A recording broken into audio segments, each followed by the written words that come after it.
हे दोस्तों, हम कितने भी अमीर हो जाए, फेमस या पावरफुल हो जाए, जब तक हम चीजों को लेकर बहुत ज्यादा फिक्र करेंगे तब तक जिंदगी हमें उतनी अच्छी नहीं लगेगी जैसी लगनी चाहिए। क्योंकि ज्यादा वरी करना स्ट्रेस, डिप्रेशन, एंजाइटी और बहुत सी ऐसी चीजों को पैदा करता है जो हमारे लिए जरा भी अच्छी नहीं है, बोथ मेंटली एंड फिजिकली। और इन चीजों के आने के बाद अगर हमें दुनिया की सारी अच्छी चीजें भी मिल जाएगी तो भी हम अच्छा फील नहीं कर पाएंगे। नेपोलियन और हेलन केलर इस बात को प्रूफ करने की परफेक्ट एग्जाम्पल है।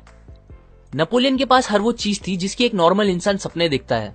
फेम, पावर, पैसा सब था। फिर भी सेंट हेलेना नाम के आइलैंड पे नेपोलियन ने एक्सेप्ट किया कि उन्होंने जिंदगी के कोई 6 दिन भी खुशी से नहीं बिताए। जबकि सेम जगह हेलन केलर, जो कि ब्लाइंड, डेफ एंड डम थी, उन्होंने डिक्लेयर किया कि जिंदगी बहुत ही खूबसूरत है।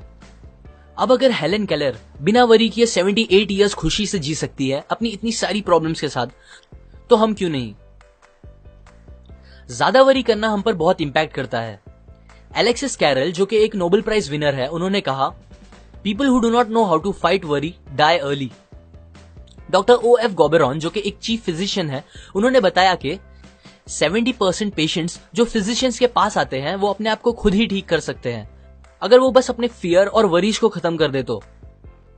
एक स्टडी में 15,000 पेशेंट्स को एग्जामिन किया गया जिन्हें स्टमक डिसऑर्डर्स थे। उन्हें एग्जामिन करने के बाद पता चला 5 में से 4 पेशेंट्स की बीमारी का कोई भी फिजिकल रीजन नहीं था, बल्कि उनके फियर, वरी, हेट, सेल्फिशनेस, ये सारे रीजंस बन गए थे उनके पेट की बीमारियों के। बहुत से फेमस डॉक्टर्स कहते हैं स्टमक अल्सर्स जो कि जान ले सकते हैं, हार्ट डिजीजेस, कुछ टाइप के हेडेक्स, इंसोम्निया और कुछ टाइप के पैरालिसिस, ये सब और कोई रीजंस नहीं, बस हमारे ज्यादा वरी करने से होता है। अब ये सारी चीजें आपके लिए मोर देन इनफ होनी चाहिए ये बात समझने के लिए कि वरी करना हमारे लिए कितना हार्मफुल हो सकता है। A magic formula for solving worry situations. Willis H Carrier एक इंजीनियर थे। उन्हें एक बार एक फैक्ट्री में गैस क्लीन करने वाले डिवाइसेस को इंस्टॉल करने का प्रोजेक्ट मिला, जिसके लिए कंपनी के मिलियंस ऑफ डॉलर्स लग गए थे। पर यह प्रोजेक्ट खत्म करने के बाद कैरियर को पता चला कि उनके इंस्टॉल किए गए डिवाइसेस कंपनी को किए गए गारंटीड वादे पूरे नहीं कर पा रहा है, जिसकी वजह से मिलियंस ऑफ डॉलर्स के लॉस की जिम्मेदारी पूरी कैरियर पे आ गई थी। वो अपने इस फेलियर से बहुत ही ज्यादा परेशान हो गए थे। वो इतना फिक्र करने लगे थे कि उन्हें नींद आना बंद हो गई थी। बट फिर उनकी कॉमन सेंस ने उन्हें याद दिलाया कि उनका फिक्र करना सिचुएशन को ठीक नहीं करेगा। सो उन्होंने एक टेक्निक निकाली अपनी इस वरी की प्रॉब्लम से डील करने के लिए, और ये टेक्निक इतनी असरदार निकली कि वो उसे आज भी यूज करते हैं मोर देन 30 इयर्स से। ये टेक्निक में 3 सिंपल स्टेप्स है जो आपको भी याद रखने हैं। स्टेप 1, बिना डरे और पूरी सच्चाई के साथ ये पता करो कि एट द वर्स्ट केस बुरे से बुरा इस प्रॉब्लम की वजह से आपके साथ क्या हो सकता है। कैरियर ने जब ये सोचा तो उन्हें पता चला कि उनके इस फेलियर के लिए उन्हें जेल या फांसी तो नहीं होगी, बट हाँ, उनका मार्केट में नाम बहुत खराब होगा और $20 मिलियन जो उन्होंने अपने एम्प्लॉयज के साथ इन्वेस्ट किए थे वो पूरे डूब जाएंगे। स्टेप 2, वर्स्ट केस पता चलने के बाद आप उसे मेंटली एक्सेप्ट कर लो। कैरियर ने अपने आप से कहा कि ठीक है, अब अगर ऐसा हो गया है तो कोई बात नहीं, मैं फिर से मेहनत करके अपना नाम बना लूंगा और एम्प्लॉयज को समझा दूंगा कि ये एक एक्सपेरिमेंट कॉस्ट था, हमारे गैस साफ करने की न्यू टेक्निक को टेस्ट करने के लिए। वर्स्ट थिंग एक्सेप्ट करने के बाद कैरियर को बहुत ही ज्यादा सुकून मिला, जो उन्हें बहुत टाइम से नहीं मिला था। स्टेप 3, जब वो बुरे से बुरी चीज मेंटली एक्सेप्ट हो चुकी हो तो फिर आप उस वर्स्ट को बेटर या और अच्छा कैसे कर सकते हो इस बारे में सोचो। अगेन कैरियर ने चीजें एक्सेप्ट करने के बाद ये सोचना स्टार्ट किया कि वो कैसे उस $20,000 के लॉस को कम कर सकते हैं। उन्होंने बहुत से टेस्ट किए तो उन्हें पता चला कि अगर वो अपने डिवाइसेस में $5,000 का और काम कराएंगे तो उनके डिवाइसेस बराबर काम करने लगेंगे। फिर उन्होंने ऐसा ही किया, जिसका रिजल्ट ये हुआ कि $20,000 लॉस होने के बजाय उन्होंने $15,000 का प्रॉफिट करा दिया, ये सॉल्यूशन निकाल के। कैरियर कहते हैं कि अगर वो ये 3 स्टेप फॉलो नहीं करते और बस फिक्र करते रहते तो उन्हें ऐसा रिजल्ट्स कभी नहीं मिलता। ये टेक्निक हमारे लिए भी बहुत काम की है, क्योंकि जब आप वर्स्ट आउटकम को एक्सेप्ट कर लेते हो तो आपका दिमाग एक जगह से दूसरी जगह जाके परेशान होना बंद कर देता है और प्रॉब्लम को सॉल्व करने पे ज्यादा कॉन्सेंट्रेट कर पाता है। पर जब तक आप एक्सेप्ट नहीं करोगे अपनी प्रॉब्लम को, आपका दिमाग आपको खाता रहेगा और कुछ अच्छा आउटकम नहीं मिलेगा। अभी अगर कुछ लोगों को लग रहा होगा कि कैरियर की प्रॉब्लम इतनी बड़ी नहीं थी और उनकी लाइफ की प्रॉब्लम बहुत ही ज्यादा बड़ी है, तो उनके लिए एक और ट्रू स्टोरी है। अर्ल पी हैनी नाम के आदमी को ड्यूडेनल अल्सर्स थे। डॉक्टर्स जिनमें स्पेशलिस्ट भी थे, उन्होंने हैनी को जवाब दे दिया था, ये बोल के कि उनकी बीमारी का इलाज नहीं है और उनका बचना इम्पॉसिबल है। आप सोच ही सकते हो ये सुन के उनपे क्या बीती होगी। वो बहुत परेशान रहने लगे थे। पर फिर उन्होंने डिसाइड किया कि जबकि मेरे पास बहुत ही कम टाइम बचा हुआ है, क्यों ना मैं इस टाइम को एकदम बेफिक्र होके खुशी से बिताऊं और एकदम खुल के जीऊं। उनका सपना था कि वो मरने से पहले वर्ल्ड टूर पे जाए, सो उन्हें वही करना सही लगा। उन्होंने शिप की टिकट बुक की। डॉक्टर्स ने उन्हें वार्न किया कि अगर वो गए तो वापस नहीं आ पाएंगे और उनकी बॉडी समुद्र में ही डाल दी जाएगी। हैनी को अपने शहर नेब्रास्का में ही दफन होना था, सो वो अपने साथ अपनी कॉफिन लेके गए, उसे शिप वालों को दे दिया और एग्रीमेंट रखा कि अगर वो मरते हैं ट्रिप पे तो शिप वाले उनकी बॉडी वापस लेके आए। ये अरेंजमेंट करने के बाद वो एकदम बेफिक्र होकर ट्रिप पे चले गए। उन्होंने बिना सोचे समझे जो दिल किया वो खाया और पिया, बड़े बड़े सिगार पिए, गेम्स खेले, नए दोस्त बनाए, रात रात भर जाग के मस्ती की, गाने गाए, ऐसे तूफानों में एंजॉय किया जो जानलेवा थे। और फिर पूरी ट्रिप खत्म होने के बाद जब वो वापस आए तो उनका 90 पाउंड वजन बढ़ गया था। वो भूल ही गए थे कि उन्हें स्टमक अल्सर्स हैं।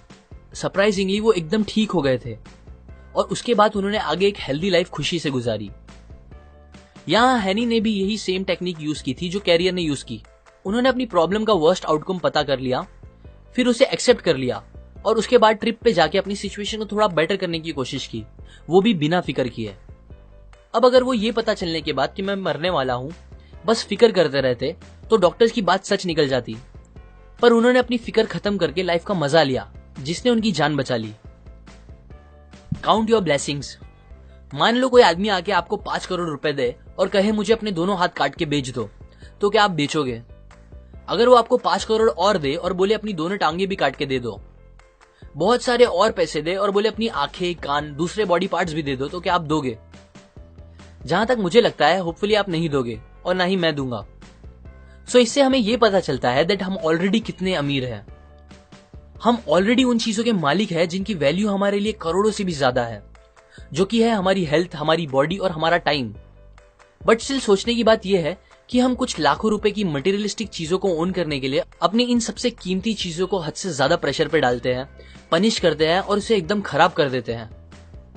मैं ये नहीं बोल रहा हूं आप सक्सेसफुल बनने के बारे में ना सोचो, पर इतना ध्यान दो कि आप सक्सेस पाने के चक्कर में अपनी हेल्थ और बॉडी को ना खराब कर लो, बिकॉज कितनी भी बड़ी सक्सेस क्यों ना मिल जाए, बिना हेल्थ के वो कोई काम की नहीं होगी।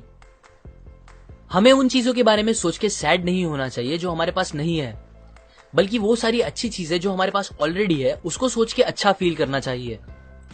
ये एक प्रिंसिपल है जिसने मेरी जिंदगी तो बहुत आसान कर दी है।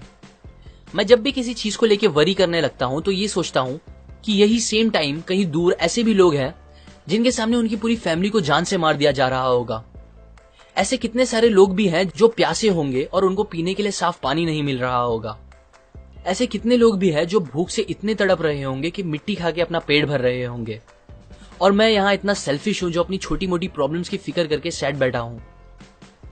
हम सब अपनी प्रॉब्लम से परेशान होकर लाइफ को कोसते हैं, पर यकीन करो कोई इंसान जिसको पता होगा दैट उसकी लाइफ का आज आखिरी दिन है, अगर आप उससे कहोगे मेरी जिंदगी और उसकी सारी परेशानियां तू ले ले, तो वो खुशी खुशी आपकी सारी प्रॉब्लम्स ले लेगा और फिर भी दुनिया का सबसे खुश इंसान होगा। अगर आपको एंजाइटी, स्ट्रेस, डिप्रेशन या वरीज से दूर रहना है तो एक हैबिट बना लो और कम से कम दिन में एक बार अपनी लाइफ की सारी अच्छी चीजों को गिनने की कोशिश करो और उसके लिए ऊपर वाले का शुक्र करो। जब आप ऐसा करोगे तो आपको पता चलेगा आप अपनी सोच से कितने ज्यादा अमीर हो। Don't allow yourself to get upset on small things. Robert Moore ने यह बात तब सीखी जब वो 276 फीट पानी के नीचे एक सबमरीन में फंसे हुए थे। वॉर का टाइम था, उनपे जापानीज माइन लेयर अटैक कर रही थी जो उनकी कभी भी जान ले सकती थी। तब मौत को एकदम पास देखकर वो सोचने लगे कि कैसे वो पहले छोटी छोटी बातों पे फिक्र किया करते थे जब वो पहले बैंक में काम करते थे। उनकी लंबी ड्यूटी, कम सैलरी, खुद का घर ना होना, एक खुद की कार ना खरीद पाना, ये सब तब उन्हें जिंदगी की सबसे बड़ी प्रॉब्लम लगती थी। पर अब जब वो मरने वाले थे उन्हें समझ आया कि वो सब फिक्र कितनी बेतुकी थी और तभी उन्होंने अपने आप से प्रॉमिस किया कि अब अगर वो जिंदा बच गए तो वो कभी इतना वरी नहीं करेंगे, किसी भी बात को लेकर कभी भी नहीं। उन्हें वो चांस मिल गया और वो वहां से बच निकले और फिर उसके बाद उन्होंने कभी भी अपना खुद का किया गया फिक्र ना करने का वादा नहीं तोड़ा। मोस्टली हमें चीजें जितनी बड़ी लगती है एक्चुअली में उतनी बड़ी होती नहीं, हम बस सोच सोच के उसे बड़ा बना देते हैं। मुझे याद है मैं पहले अपने सेलफोन में अच्छे अच्छे सॉन्ग्स और फॉरवर्ड मैसेजेस जमा करता था। मैंने काफी सारे सॉन्ग्स और मैसेजेस जमा किए थे जो मुझे बहुत पसंद थे। एक दिन मेरा सेलफोन खराब हो गया और मेरा सारा डेटा उसमें से उड़ गया। इस बात ने मुझे इतना परेशान कर दिया था कि मुझे एक बीमार इंसान जैसा फील होने लगा था। आज जब मैं वो बात सोचता हूं तो मुझे हंसी आती है, पर तब वो मेरे लिए बहुत बड़ी बात थी। हम ऐसी ही बहुत सी स्टूपिड बातों को लेकर फिक्र करने लगते हैं जो उतनी फिक्र करने के लायक ही नहीं होती। सो नेक्स्ट टाइम जब आप किसी बात को लेकर फिक्र करो तो अपने आप से पूछो, क्या ये सेम बात को लेकर मैं कुछ साल बाद भी फिक्र करूंगा? और अगर नहीं तो अभी ही फिक्र करना बंद कर दो। About all the worries we worry about never happens. 500 साल पहले माइकल डी मोंटेग ने कहा, मेरी जिंदगी बहुत सी परेशानियों से भरी है, ऐसी परेशानियां जो कभी रियल में होती ही नहीं। एक रिसर्च से पता चला है कि 85% बातें जिसकी हम फिक्र करते हैं वो एक्चुअल में कभी हमारे साथ होती ही नहीं, और जो 15% होती है उसमें से 79% बातें फिक्र करने के लायक नहीं होती। मतलब टोटल 97% बातें जिसकी आप फिक्र कर रहे हो वो और कुछ नहीं, बस आपके दिमाग का डर है जो आपको परेशान कर रहा है। सो अब मैं आपको कुछ तरीके बताता हूं जिससे आप इस अननेसेसरी वरीज को खत्म कर सकते हो। उनमें से एक है कि आप जितना हो सके अपने आप को बिजी रखो, बिकॉज इंसान कितना भी समझदार हो वो दो चीज एक साथ नहीं सोच सकता।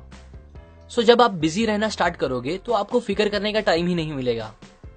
और बिजी भी ऐसे काम में रहो जिसमें आपकी क्रिएटिविटी और प्लानिंग यूज हो।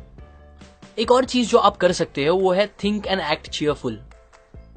जैसे हम एक साथ दो काम नहीं कर सकते वैसे ही हम एक साथ दो चीज फील नहीं कर सकते। मतलब आप किसी बात को लेकर एकदम ज्यादा एक्साइटेड और उसी टाइम में किसी दूसरी बात को लेकर एकदम ज्यादा सैड एक साथ नहीं हो सकते। आप जब भी टेंस फील करो तो मुस्कुराओ और ऐसा एक्ट करो कि आप खुश हो। ये करने से आपको रियल में अच्छा फील होने लगेगा।